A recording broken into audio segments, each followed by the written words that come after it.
Before They Are Hanged, second book of the First Law trilogy by Joe Abercrombie. Wow. I underestimated this book. I watched my review of the first one before I read this one, and man, am I in a different place now than I was then. This was really good. I caught on at the end of my first review that my feelings towards the first book were being surprised that it was so character-driven retrospectively. Part of myself must have gone into this one looking for more character growth, but holy cow, so much good character-y goodness is stuffed into these pages. I just want to keep eating it up. I want to eat it up. It's so good. All the characters are extremely fleshed out, extremely good. This second installment took everything good about the first one and elevated it. Everything was better. I have kind of no complaints. Again, it's the same thing where every page on this book is good. It all feels right. The pacing was good. Normally with these, the books where you jump from one viewpoint to another viewpoint, and each viewpoint is a different story, which is very much all of these books so far, for the most part. Normally I switch viewpoints, and there's always one character that I want to be following most, and I'm like upset. It barely even happened in this book. Every time you switch viewpoints, I was like, oh, good, now we're on this super interesting person. And I'm really excited to see how this finishes. I'm really excited to start the third one. I have a couple Terry Pratchett Discworld books, and I want to read one in between, but I don't know if I can. I think I have to start right in on this bad boy, because I don't know what's going to happen in the third book. Kind of like the main driving storylines kind of ended. But at the same time, there's a ton of juicy lore to explore, a ton of unclosed ends, loose ends, I guess is the word I'm looking for. I wanted to go through and do like a good review of this, but I'm feeling tired and lazy, so I think I'm just gonna continue on here. One thing I got wrong in my first review was I said there are three main characters, and I mean, it was mostly right: Jezzel, Logan, and Glocta. But I forgot Marshall Burr and Dogman, especially Dogman. I didn't even mention Dogman and the Northern Crew, and this book starts off with Dogman's POV and then Marshall Burr's POV. And basically we've got Dogman and Marshall and their crew. We've got Logan, Jezzel, and Pharaoh, and Baez in one view, and then Glocta by himself, freaking backpacking his own view. The other two have lots of good, juicy characters. Glocta, I mean, the side characters are interesting, but they're not nearly as fleshed out as Glocta, who is on another level. But I guess first, I'm just going to basically go through each character, because it seems like the best way to do it, real quick, to hit the main character groups, because this book, like I said, is very character-driven, and then maybe I'll jump into plot at the end or with each character.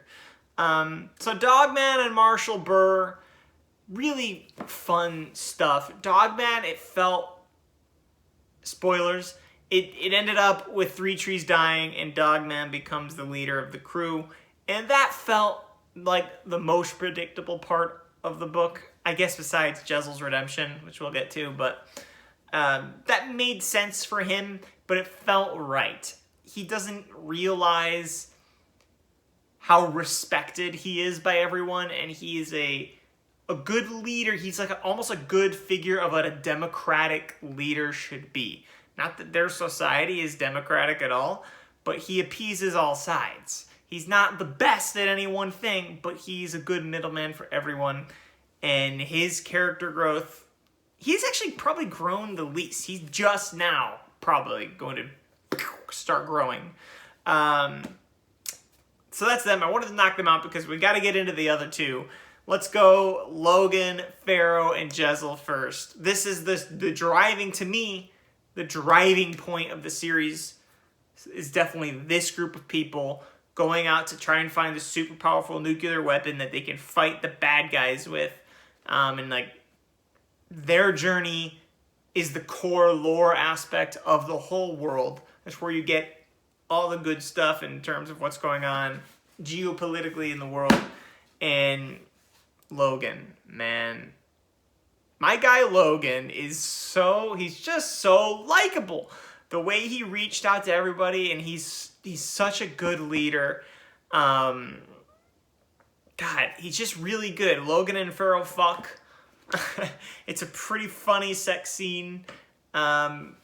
It wasn't needless. It wasn't like sexy at all, but it was just a very interesting look into both of their psyches.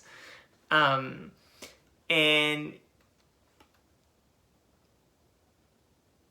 really what struck me most was Logan and Jezel's interaction. Jezel gets beaten up, disfigured. He's gonna be ugly forever now.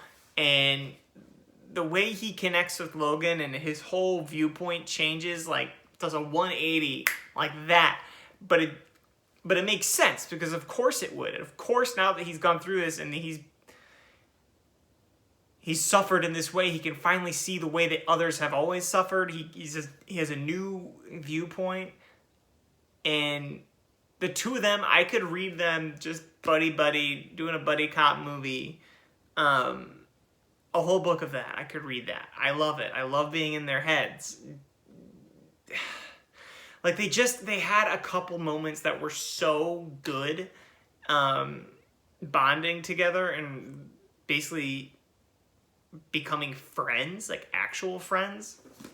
But I'm worried that what's going to happen in the future with them, because basically they end their journey and it was all for nothing. The weapon they thought was there is not there, and now they're all pissed and they're going to go home.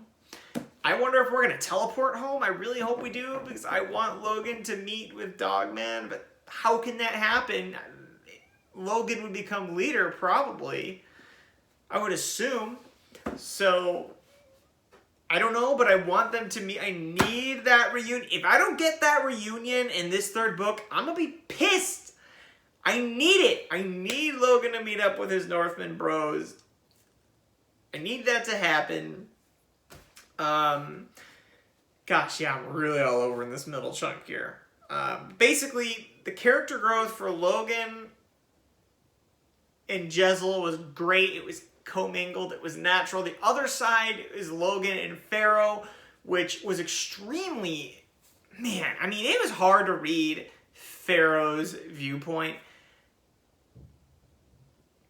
It really felt like he got the perspective right of what someone born and raised into sex slavery would be like. Like, their psyche and trauma is so severe that their entire view on the world is just warped, and they know it, but they can't help it. She knows that what she does, she knows she is self-destructive, but she doesn't care. She does it anyways because it's all she knows, and she finds ways to justify it. And Logan and Pharaoh's relationship was a good way to explore that. I was really sad because I get into fictional relationships. I'm a sucker for them, and I was just cheering for them, and they could still end up together or whatever, but they both have to probably go their separate ways to achieve their life goals now, and it's like, it was sad. Real quick, Malachus Kai, the Magician's Apprentice, really feels like they're building him up to be a bad guy. He did nothing the whole book but leer, sneer, and be grumpy towards everyone. So I almost feel like he's one of these magical beings in disguise or something. Like, I don't know. I don't know what the point of him being there is. And also, we still don't know why Jezel was brought along on the journey either. We don't know. So let's just stop with them and knock out Glocta real quick. We're at the 10-minute mark. Glocta's writing. These characters are so good, and I don't know how to review it. I don't know how to talk about it properly, but man, like, you read Jezel and you feel like you know him. Like, you know what he's gonna say. You know how he's gonna react to things. His also trauma is very severe, but you almost feel like you understand it. It's because he's written so well. And he had a couple different interactions which were really just a little extra good. He spoke with this, I'm going to call her a merchant queen, merchant princess. She's the head of this merchant's guild, and she's beautiful and smart and clever. And they had this discussion, just all their interactions basically alluding to how they're on opposite sides of the same coin, but like they couldn't be more different. Like like they had respect for each other, and Galactus does have a weakness and sympathy towards her, but in the end he basically still tortures her and exiles her anyways. And then there's this conversation he has with an eater, which basically the two of them have the exact same pessimistic viewpoint on the world. They're both just pawns. They both just do what they're told and just are along for the ride because what else do they have? They've sort of given up on their own agency and just allow themselves to be pieces on the board because they don't care about living anymore. And their perspective on what a person will do when they like legitimately do not care about their mortality anymore. Like, obviously they're both depressed, but it's not like they're suicidal. They just don't care. Like, whatever, I have, like, do whatever you want. It doesn't matter. Everything is pointless. You know, fuck the world. It's just,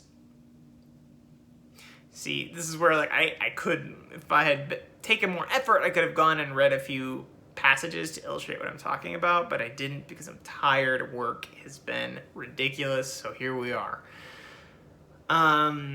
Let's just plow through 12 minutes. We gotta finish this with my final thoughts before they are hanged.